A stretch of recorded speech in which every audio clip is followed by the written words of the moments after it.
बिहार के चौकीदार दफेदार अपने आप को ठगा हुआ महसूस कर रहे हैं।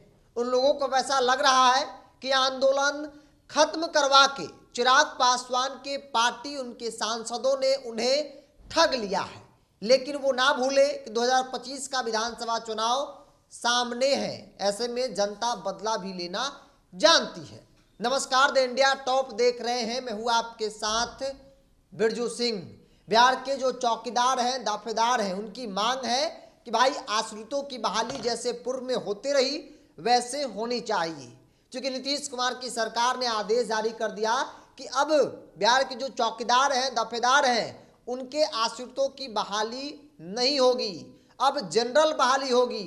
अब कोई पहले होता था कि भाई जो चौकीदार है अगर वो रिटायर हुए तो उनके बाद की पीढ़ी को नौकरी मिल जाती थी, लेकिन अब ऐसा नहीं हुआ। और इसी फैसले के खिलाफ तमाम जो संगठन के लोग थे, या फिर यूँ कहें कि जो पासवान समाज के लोग थे, क्योंकि अगर आप चौकीदारी में जाएंगे, चौकीदारों में जाएंगे, उनकी मास लेवल पर संख्या देखेंगे तो पासवानों की सबसे बड़ी भागीदारी आपको देखने को मिलेगी। और आमतौर पे पासवानों का इतिहास भी इस तरह का रहा है। ऐसे में अंग्रेजों के ज़माने से जो पासवान है वो चौकीदारी करते आए। बाद में सरकार ने एक तरह से कहा जाए तो उन्हें दर्जा भी दे दिया और सरकार जो है आश्रितों की बहाली जैसी व्यवस्था बना दी है, जिसके बाद से ये प्रक्रिया चल रही थी। लेकिन नीतीश कुमार की सरकार ने अब सीधे तौर पर आश्रितों की बहाली पर रोक लगा दी। इसके बाद बिहार का जो पासवान समाज है, चौकीदार है, दफेदार है, वो आंदोलन पर उतर गया।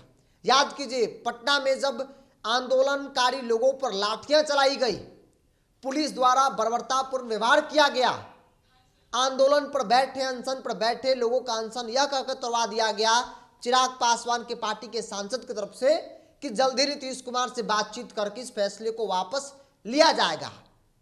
तमाम जो आंदोलनकारी थे वो अनशन तोड़ दिया, आंदोलन खत्म कर घर चले गए। उन्हें ऐसा लगा कि भाई चिराग पासवान ने आश्वासन दिया है, उनके सांसद ने आश्वासन दिया है, तो ऐसे में सब कुछ ठीक हो जाएगा। चूंकि नीतीश कुमार और चिराग पासवान के बीच में बहुत अच्छी दोस्ती हो गई है, नरेंद्र मोदी के हनुमान कहे जाते हैं। तो ऐसे में जो पासवानों के सबसे बड़े नेता है चिराग पासवान, वो एनडीए में है, वो केंद्रीय मंत्री है, वो सत्ता में है, तो पासवानों की बात मानी जाएगी ऐसा तय है। और इसी उम्मीद के साथ जो चौकीदार थे, दफेदार थे, जो आंदोलन पर बैठे थे, वो घर चले गए। लेकिन अब मानो चौकीदारों की जो मांग है वो ठंडे बस्ते में डाल दिया गया है, कोई पूछने को तैयार नहीं है। चिराग पासवान के पार्टी के सांसद यह कह रहे हैं, चौकीदार दफेदार को लेकर आपने आंदोलन खत्म करवाया था, महीनों बीत गए, इसमें क्या हुआ? नीतीश कुमार से कई बार बातचीत आपके नेता की हुई, पशुपति कुमार पारस उस मुद्दे को लेकर जेल जाने को तैयार है, तो क्योंकि आप गए थे, आंदोलन को खत्म करवाए थे आप, तो क्या उसमें कोई पॉजिटिव रहा? अब तक तो नहीं दिखा। चौकीदार और दफादार का जो मुद्दा है उसको लेकर के हमारे राष्ट्रीय अध्यक्ष चिराग पासवान जी मुख्यमंत्री जी से मिले थे। उन्होंने अपना पक्ष रखा और अभी फिलहाल कल जो बॉम्बे गए थे, वहाँ की सरकार के ओथ के मुख्यमंत्री जो बने देवेंद्र फडणवीस जी को मुबारकबाद है, शुभकामनाएं हैं। उनके ओथ में गए थे, वहाँ भी इस बारे में चर्चा हुई है। इस बारे में प्रक्रिया चल रही है, थोड़ा समय दें, आपको एक सकारात्मक रिजल्ट भी देखने को मिलेगा। रही बात एक अन्य दल की जिसकी आप बात कर रहे हैं कि वो जेल जाने के लिए तैयार हैं, घर से निकल करके कम से कम जनता के बीच में चले जाएं पहले, इसके बाद जेल चले जाएं। लेकिन एक महीना से ऊपर हो गया, कुछ हुआ नहीं, अभी भी कर रहे हैं। होगा, देखिए प्रक्रियाओं में वक्त लगता है, प्रशासनिक चीजें हैं, कई जगह से अप्रूवल होना रहता है, तो प्रशासनिक प्रक्रियाएं उसमें समय लगता है। धन्यवाद। बस जल्द ही हो जाएगा, मतलब आश्वासन दिया जा रहा है अरुण भारती की तरफ से। चूंकि अरुण भारती ही अनशन तोड़वाने गए थे और उन्होंने आश्वासन दिया था तब, आज से महीनों पहले, कि आप लोग अनशन खत्म कीजिए। नीतीश कुमार से चिराग पासवान जी की बात होगी और जल्द ही पासवानों के हित में, चौकीदारों के हित में फैसला लिया जाएगा। लेकिन हुआ कुछ नहीं। कहा जा रहा है कि चिराग पासवान ने पासवानों के मुद्दे पर नीतीश कुमार से बात ही नहीं किया। अगर बात करते तो तमाम बात चिराग पासवान के मान लिए जा रहे हैं। क्या ये छोटी सी बात चिराग पासवान का नीतीश कुमार नहीं मानेंगे?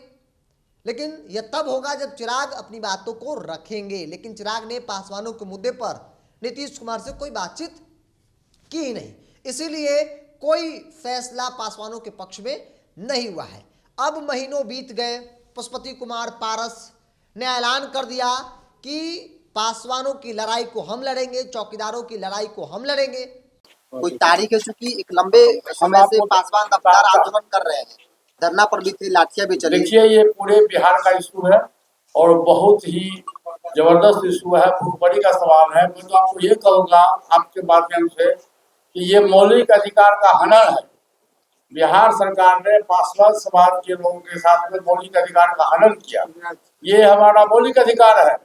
हजारों वर्ष से हमारी जाति के लोग, पासवान समाज के लोग चौकीदार, दफादार, रखवारी, गाँव में रखवारी भी आज भी लोग करता है। मैंने कहा कि हमारे चाचा जी भी रखवार थे मेरे गाँव में।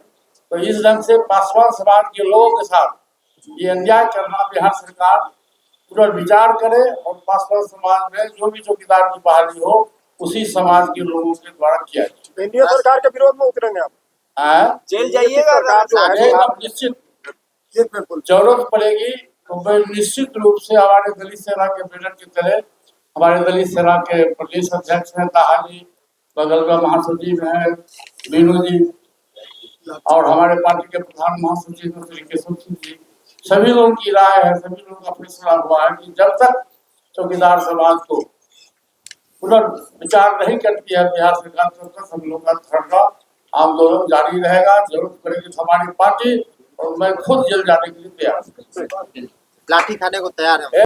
आंदोलन करेंगे, अगर जेल जाने की नौबत आई तो जेल भी जाएंगे, लेकिन पासवानों को उनका हक मिलना चाहिए। तब जाकर चिराग पासवान के पार्टी की तरफ से अरुण भारती जो सांसद हैं, चिराग पासवान के जीजा जी हैं, उनकी प्रतिक्रिया आई है। उनसे जब हमने सवाल किया तो उन्होंने जवाब दिया और कहा कि जल्द ही सब कुछ ठीक हो जाएगा, इंतजार कीजिए। मैंने पूछा कि आखिर कब तक इंतजार किया जाए, तो उन्होंने जवाब दिया कि भाई सरकारी काम है, प्रशासनिक काम है, थोड़ा लेट होगा, जल्द ही फैसला जो है वो आ जाएगा। मतलब अभी भी आश्वासन दिया जा रहा है। चिराग पासवान का कद ऐसा है कि चिराग पासवान ने नीतीश कुमार को एक बार कहा कि आप चाचा को बेघर कर दीजिए, चाचा का बंगला छीन लीजिए। नीतीश कुमार ने तुरंत उनकी मांग को पूरी कर दी। तो क्या चिराग पासवान की इस मांग को नीतीश कुमार पूरा नहीं कर सकते थे? कर सकते थे, लेकिन कब? जब चिराग पासवानों की बात को मजबूती से वहां रखते तब। लेकिन मजबूती से नहीं रखा जा रहा है। मानो चिराग पासवान के लिए बिहार का चौकीदार दफेदार का मुद्दा कोई मुद्दा ही नहीं है, बस दिखावे के लिए सब कुछ किया जा रहा है, आश्वासन पे आश्वासन दिया जा रहा है।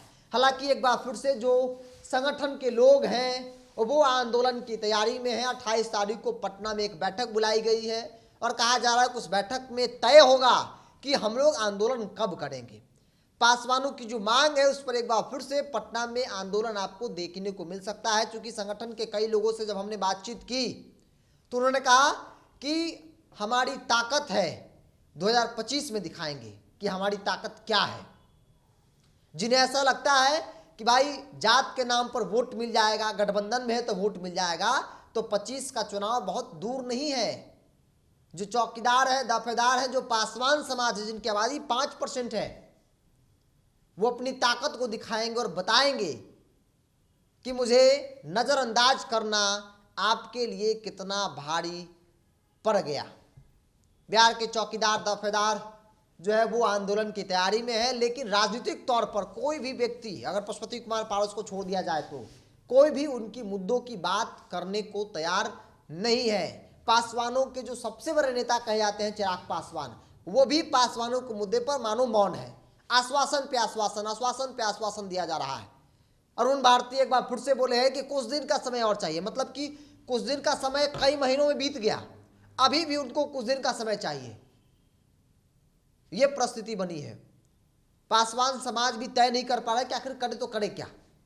जो चौकीदार है, दफेदार है, ये क्या किया जाए। हालांकि उन लोगों ने कहा है कि 28 तारीख को हम लोग निर्णय ले लेंगे कि आंदोलन करना है, किस प्रकार से हमारी आंदोलन होगी और कैसे सरकार से हम निपटेंगे, सरकार को अपनी बात को मनवाएंगे। इन तमाम पहलुओं पर बातचीत होगी। तो कहीं ना कहीं एनडीए की मुसीबत जो है वो बढ़ने वाली है।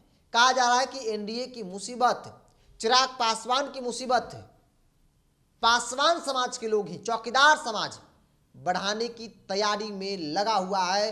क्योंकि जब वोट पासवानों ने जात के नाम पर दिया तो फिर उनके मुद्दों की बात कौन करेगा, उनकी लड़ाई कौन लड़ेगा। बहरहाल आप क्या सोचते हैं पासवानों की इस मांग को लेकर, चौकीदारों की इस मांग को लेकर? आप अपनी राय को कमेंट्स बॉक्स में रखिए। अगर आप अपने चैनल को यूट्यूब पर देख रहे हैं तो सब्सक्राइब कर लीजिए, फेसबुक पर देख रहे हैं तो पेज को लाइक और फॉलो कर लीजिए।